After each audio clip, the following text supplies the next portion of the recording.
Good morning students, मैं अंजू श्रीवास्तव आपकी Hindi teacher class 9th की हिंदी क्लास में आप सबका वेलकम है। आई होप प्रीवियस क्लासेस में मैंने आपको जो कुछ पढ़ाया था वो आपको अच्छे से समझ में आया होगा। तो स्टूडेंट्स, प्रीवियस क्लासेस में हमने उपसर्ग के क्वेश्चन आंसर और एक्सरसाइजेस किए थे, जिन्हें आपने फेयर कॉपी में नोट डाउन कर लिया होगा।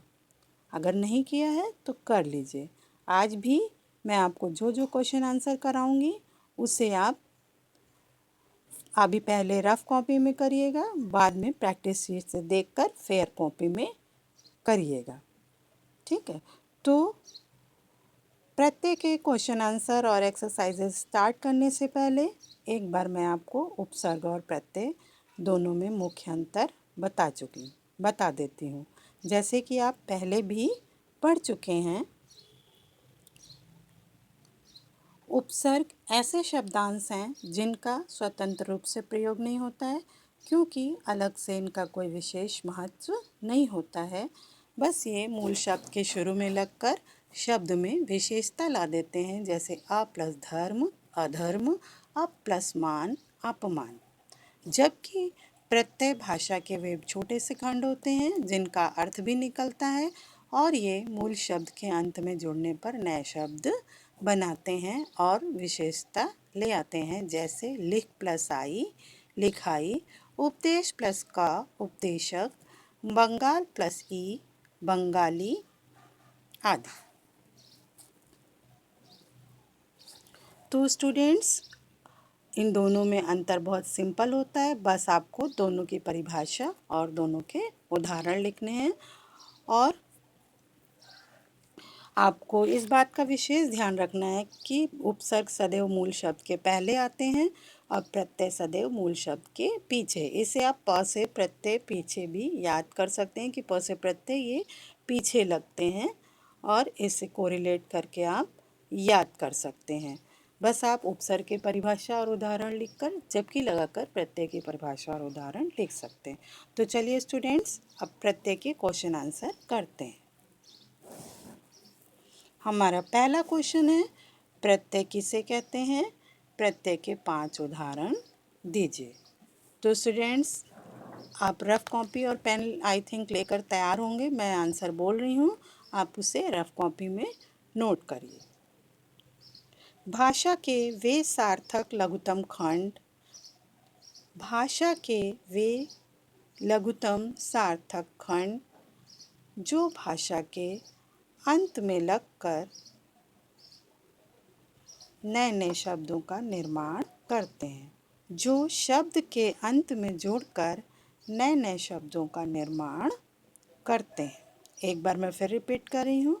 भाषा के वे लघुतम सार्थक खंड जो शब्द के अंत में जोड़कर नए नए शब्दों का निर्माण करते हैं, प्रत्यय कहलाते हैं। उदाहरण, 5 उदाहरण हैं, नोट करिए। आवश्यक प्लस ता आवश्यकता, भूल प्लस अक्कड़ भुलक्कड़, त्याग प्लस ई त्यागी, परीक्षा प्लस का परीक्षक, फंदा प्लस बाज फंदेबाज। एक बार उदाहरण फिर रिपीट कर रही हूँ। आवश्यक प्लस ता आवश्यकता, भूल प्लस अक्कड़ भुलक्कड़, त्याग प्लस ई त्यागी, परीक्षा प्लस का परीक्षक, फंदा प्लस बाज फंदेबाज। अब हम अपने दूसरे क्वेश्चन पर आते हैं। हमारा दूसरा क्वेश्चन है, कृदंत और तद्धित प्रत्यय को उदाहरण सहित स्पष्ट कीजिए। बेटा, ये सब हमने आपको पहले के वीडियोस में भी बताया है। आज मैं आंसर आपको बता रही हूँ और लिख कर दे भी रही हूँ, और इसका मटेरियल आपको पहले के वीडियोस में मिल जाएगा, वहाँ से उसे नोट डाउन भी कर सकते हैं। तो कृदंत और तद्धित प्रत्यय का उदाहरण करने के लिए हम कृदंत, सबसे पहले कृदंत प्रत्यय जिन्हें कृत प्रत्यय भी कहा जाता है, उसकी परिभाषा लिखेंगे। तो कृत प्रत्यय की परिभाषा है, क्रिया अथवा धातु के बाद जो प्रत्यय लगाए जाते हैं उन्हें कृत प्रत्यय कहते हैं, और कृत प्रत्यय के मेल से बनने वाले शब्दों को ही कृदंत कहते हैं। जैसे उदाहरण, अक प्रत्यय, लेख प्लस अक इक्वल लेखक, आक, तैर प्लस आक, तैराक। जबकि तद्धित प्रत्यय में संज्ञा सर्वनाम तथा विशेषण के अंत में लगने वाले प्रत्यय को तद्धित प्रत्यय कहा जाता है। तद्धित प्रत्यय नोट करिए। संज्ञा सर्वनाम तथा विशेषण के अंत में लगने वाले प्रत्यय को तद्धित प्रत्यय कहा जाता है। जैसे लघु प्लस ता, लघुता, सुंदर प्लस ता, सुंदरता, बड़ प्लस आई, बड़ाई। तो स्टूडेंट्स, अब हम आते हैं अपने क्वेश्चन नंबर 3 पर। हमारा क्वेश्चन नंबर 3 है, प्रकार की दृष्टि से प्रत्यय के कितने भेद किए जाते हैं और प्रत्येक के दो दो उदाहरण दीजिए। तो मैं आपको बताती हूँ कि प्रकार की दृष्टि से प्रत्यय के दो मुख्य भेद किए जाते हैं। नोट डाउन करिए। प्रकार की दृष्टि से प्रत्यय के दो मुख्य भेद किए जाते हैं। पहला है हिंदी के प्रत्यय। हिंदी के प्रत्यय भी दो प्रकार के होते हैं।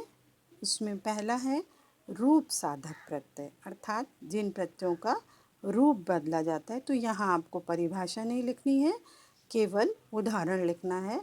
तो हिंदी के प्रत्यय का पहला भेद है रूप साधक प्रत्यय। उसका उदाहरण है जैसे जैसे बहन प्लस बहने। दूसरा उदाहरण है इयां, जैसे लड़की प्लस इयां, लड़कियां। हिंदी प्रत्यय का दूसरा नोट करिए। दूसरा भेद है शब्द साधक प्रत्यय।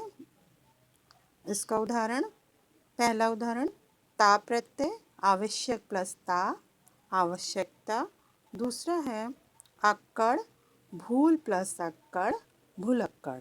अब मैं आपको संस्कृत के प्रत्ययों के बारे में बताती हूँ। संस्कृत के प्रत्यय भी दो प्रकार के होते हैं, कृत प्रत्यय और तद्धित प्रत्यय। तो कृत प्रत्यय का उदाहरण नोट करिए। पहला है अक, लेख प्लस अक इक्वल लेखक। दूसरा है आक, तैर प्लस आक इक्वल तैराक। संस्कृत का दूसरा प्रत्यय है तद्धित प्रत्यय। इसका उदाहरण, पहला उदाहरण ता प्रत्यय, सुंदर प्लस ता, सुंदरता। और दूसरा आई प्रत्यय, बड़ प्लस आई, बड़ाई। तो स्टूडेंट्स, आई होप आपने क्वेश्चन आंसर्स नोट कर लिए होंगे